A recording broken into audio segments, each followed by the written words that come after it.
Aha! That did the trick.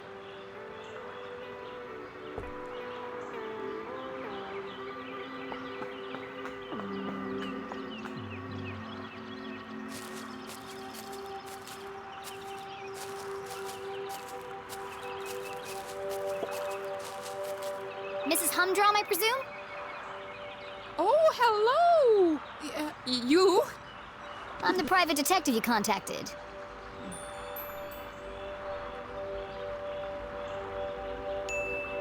Jenny LeClue, at your service. I'm here to solve your case. Who is it, Dan? It's Jenny, dear, the LeClue girl. She doesn't see so well without her glasses. Oh, hello, Jenny. I'm afraid I don't see so well without my glasses. Nothing wrong with her hearing, though. What did she say? I said there's nothing wrong with your hearing, dear. Oh, no, thank you. I've already eaten.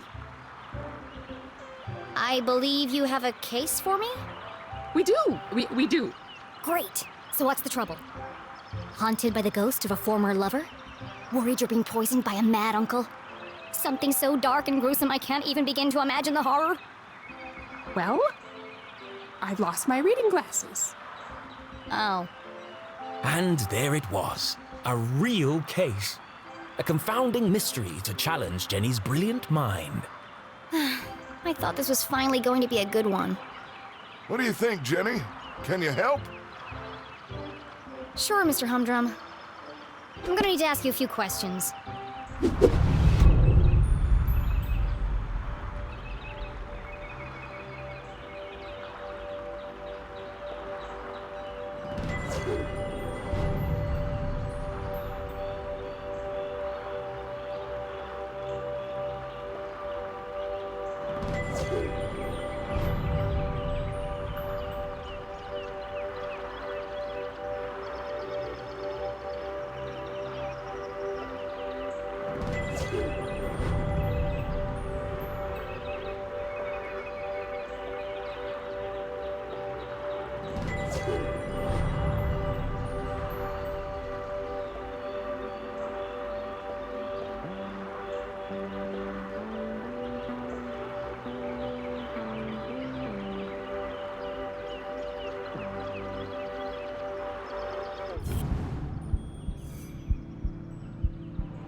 That's a large hole. She must have caught it on something.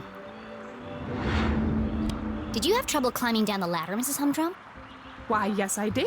How on earth did you know? There's a tear in your pants pocket. Well, what do you know? I didn't realize these pants even had pockets. I've never been interrogated before. This is such fun.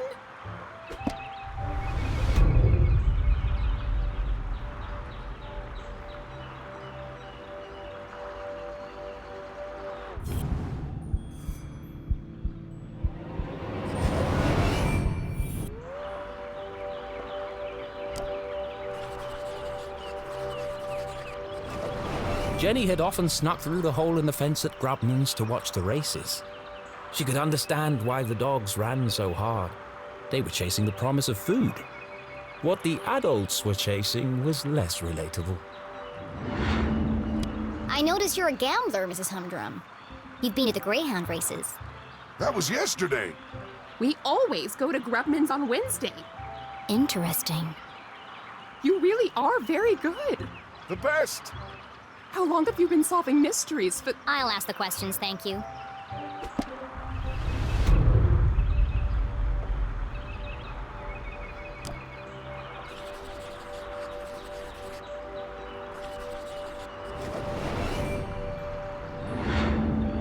Do you often carry a pair of binoculars? She doesn't go anywhere without them. I presume you don't wear your glasses when you use the binoculars. No, I can't get my eyes close enough to the eye cups. I see. Did you take your binoculars with you to the races? Of course. Those critters are so tiny, I can't keep up without my binoculars. Interesting. What's next? Fingerprints? Oh, polygraph test? It's like you're reading my mind.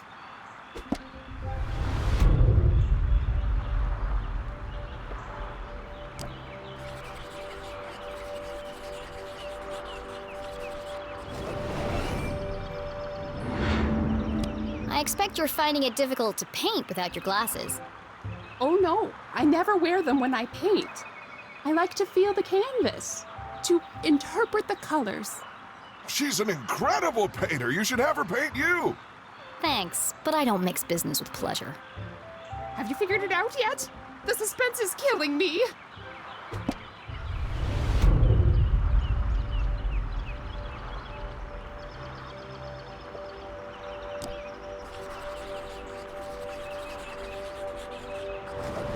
Jenny recognized the distinctive indentations left behind by a pair of spectacles. She must have been wearing them recently. You still have marks from your glasses on the bridge of your nose. You probably lost them within the last day or two. Oh, I never would have thought of that. When do you last remember wearing them? I'm really not sure. Damp? You had them at your Tuesday book club. Oh, yes. We're reading 50 Shady Graves. I feel like you know more about me than I do.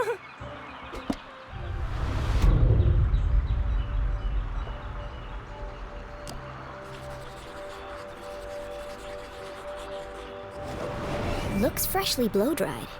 A professional job. Your hair looks lovely today, Mrs. Humdrum.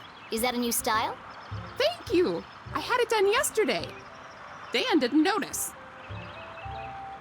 They call it the Queen's Coif. Well, it's certainly big. And expensive.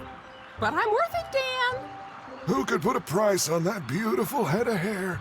You're not so bad yourself, hot stuff. Gross. You are so thorough. Any more questions? I think I have everything I need to wrap this one up. Where are Gail's glasses?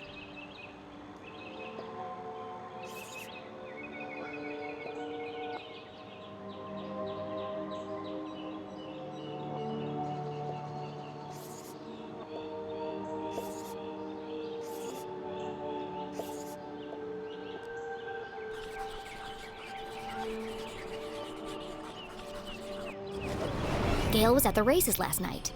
She had to remove her glasses to use the binoculars.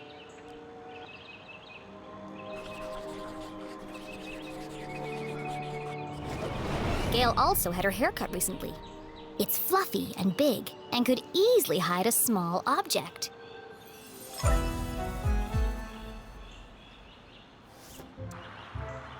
Solving a complex mystery like the case of the missing glasses was tough work. But now came the most satisfying part, delivering the dramatic denouement.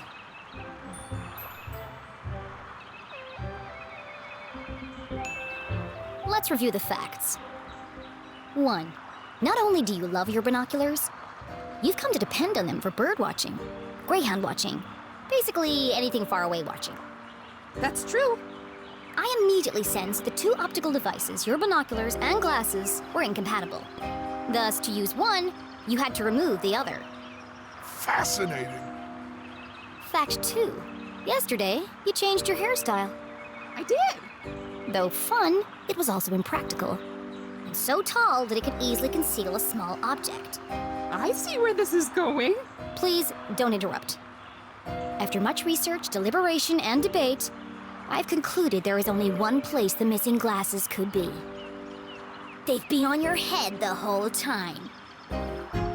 Oh, so they are. Right there on top of my head. Incredible. What a talent. They're always in the last place you look, aren't they? A master detective in the making. What would we have done without you?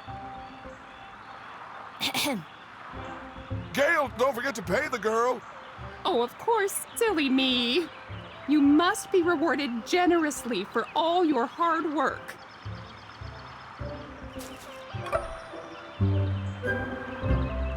Now don't spend it all in one place. Thanks. I'll do my best.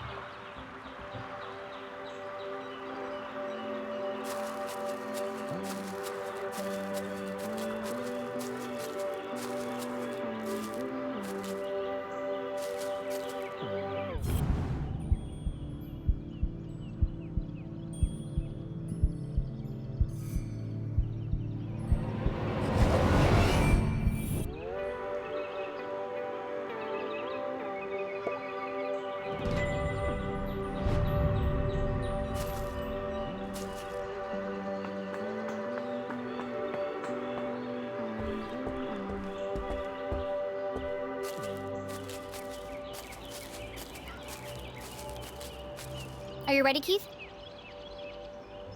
Wow, what an amazing detective. Glasses on her head. Who could have guessed? Oh, you heard. Whatever would we do without Master Investigator Jenny LeClue? I thought it was pretty cool, Jenny. And a whole nickel! You must be so excited. Yeah, that's more than her mom makes in a month. Come on, guys. Let's all just... Hey, Jenny, my grandma called. She wants her sweater back. Oh, how wonderful it was to joke around with friends. I've had enough of this.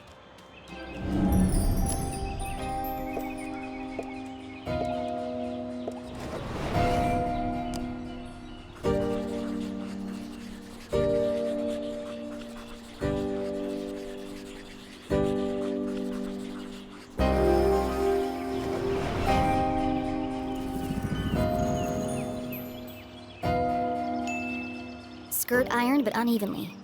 The work of a distracted housewife. Brand new, hideously overpriced shoes. Overcompensating father. Your dad's sleeping with Deborah's mom again, isn't he? What? No! How do you... Shut up, Jenny! You don't know anything! Wow, Jenny, that was cruel. Who even says something like that? Aw, don't cry, Veronica. She's just a weirdo nobody! Jenny, let who? And the case of the missing friends! Yeah, good one, Veronica. Come on, let's get you home. Are you coming, Susie? Thanks for the coffee, Keith. And the extra sugar. Of course. It's... Nothing special at all, and the same thing he does for everyone? Oh, okay. See you around, Keith.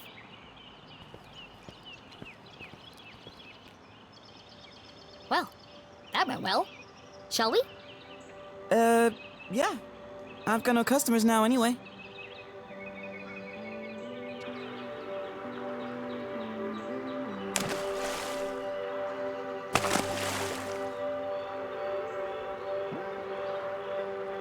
Nothing exciting ever happens here.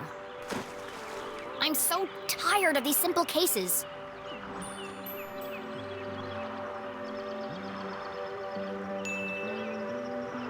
Ugh. How am I supposed to become a real detective if there are no real crimes to solve? You help that old lady? Darn. Thanks, Keith. But it was stupid, and everyone knew it, including your girlfriend. She's not my... And you really mustn't let them treat you like that. You should stick up for yourself. They don't mean anything. Sometimes you just gotta speak up and say how you feel. Well, You can't just let people walk all over you, Keith. Okay.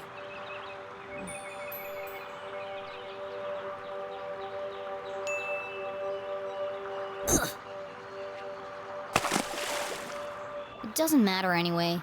Nothing's gonna change. Not in this ghost town. It's not so bad. Don't you ever wonder what it would be like to live somewhere else? Oh, not really. Who am I kidding? There is nowhere else. Not for miles.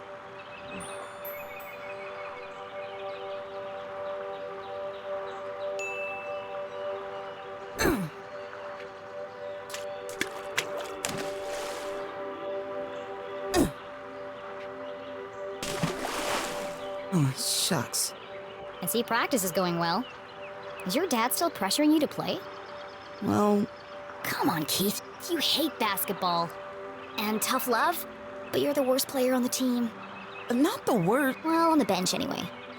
Why don't you just tell him you don't want to play anymore? It's a Strasberry tradition. That's my point, Keith. This whole town is dead, stuck in the past. Everyone is just doing what they're told without questioning why. Where's the ambition, the sense of adventure? Are we still talking about basketball?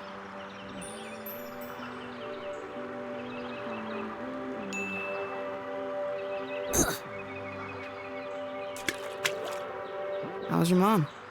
She seems distracted. Normally, she's so focused on her job. I mean, it's understandable. It's been almost a year since... And now she's planning to go away for the weekend, and she still won't tell me why. Yeah? She was definitely acting weird earlier. Maybe she's lonely? You know what? You're right. I am? She shouldn't be alone right now. Actually, your dad told me they were meeting in the library. We're going to need supplies. 2 of Mr. Bean's finest, please. To go, of course. Here is my payment in full. That's a nickel. Put the rest on my tab? Thanks for the pep talk, Keith. You always know what to say to make me feel better. Last stone. You want it?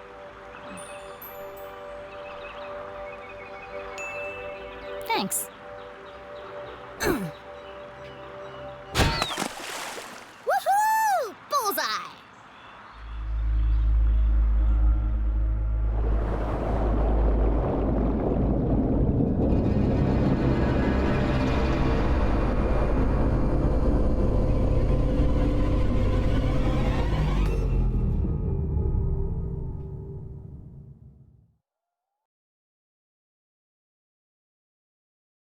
Keith was an excellent listener. Or maybe he just didn't speak much. Either way, Jenny really enjoyed their little talks. He was the only person who really seemed to understand her. Jenny biked briskly towards the library back on campus to surprise her mother. Nothing exciting ever happens here, she grumbled, unaware of the great adventure that lay in store just around the corner.